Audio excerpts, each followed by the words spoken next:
ಎಲ್ರಿಗೂ ನಮಸ್ಕಾರ. ಇದು day 17 of 30 days face pack challenge. ನಾನು ಈ ಫೇಸ್ ಪ್ಯಾಕ್ಗೆ ಒಂದು ಟೊಮೊಟೊ ಹಣ್ಣನ್ನು ಬಳಸಿದ್ದೀನಿ. ನಂತರ 1 ಟೇಬಲ್ ಸ್ಪೂನ್ ಅಷ್ಟು ಅಲೋವೆರಾ ಜೆಲ್, 1.5 ಟೇಬಲ್ ಸ್ಪೂನ್ ಅಷ್ಟು ಅಕ್ಕಿ ಹಿಟ್ಟು, ಚಿಟಿಕೆಯಷ್ಟು ಅರಶಿನ, ಹಾಗೆಯೇ ಒಂದು 5 ರಿಂದ 6 ಡ್ರಾಪ್ ಅಷ್ಟು ನಿಂಬೆಹಣ್ಣಿನ ರಸವನ್ನು ಸೇರಿಸಿ, ಬೇಕಾದರೆ ಸ್ವಲ್ಪ ನೀರನ್ನು ಸೇರಿಸಿ ನೈಸಾಗಿ ಪೀಸ್ಟ್ ಮಾಡಿಕೊಂಡು ನಿಮ್ಮ ಮುಖಕ್ಕೆ ಮತ್ತು ಕುತ್ತಿಗೆ ಭಾಗಕ್ಕೂ ಅಪ್ಲೈ ಮಾಡ್ಬೋದು. ಹಾಗೆ ನಿಮ್ಮ ಬಾಡಿಗೂ ಕೂಡ ಅಪ್ಲೈ ಮಾಡ್ಬೋದು. ಇದನ್ನು ನಿಮ್ಮ ಲಿಪ್ಸ್ಗೂ ಕೂಡ ಅಪ್ಲೈ ಮಾಡ್ಬೋದು.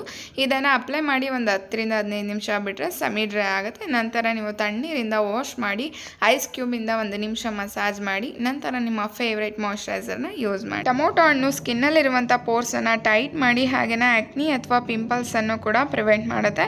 ಜೊತೆಗೆ ಬಿಸಿಲಿಂದ ಆದಂಥ ಕಪ್ಪು ಹಾಗೆಯೇ ಪಿಗ್ಮೆಂಟೇಷನ್ನು ಕೂಡ ಕಡಿಮೆ ಮಾಡುತ್ತೆ. ಡೆಡ್ ಸ್ಕಿನ್ನನ್ನು ರಿಮೂವ್ ಮಾಡಿಬಿಟ್ಟು ಸ್ಕಿನ್ನನ್ನು ಸ್ಮೂತ್ ಮಾಡೋದಕ್ಕೂ ಹೆಲ್ಪ್ ಮಾಡುತ್ತೆ.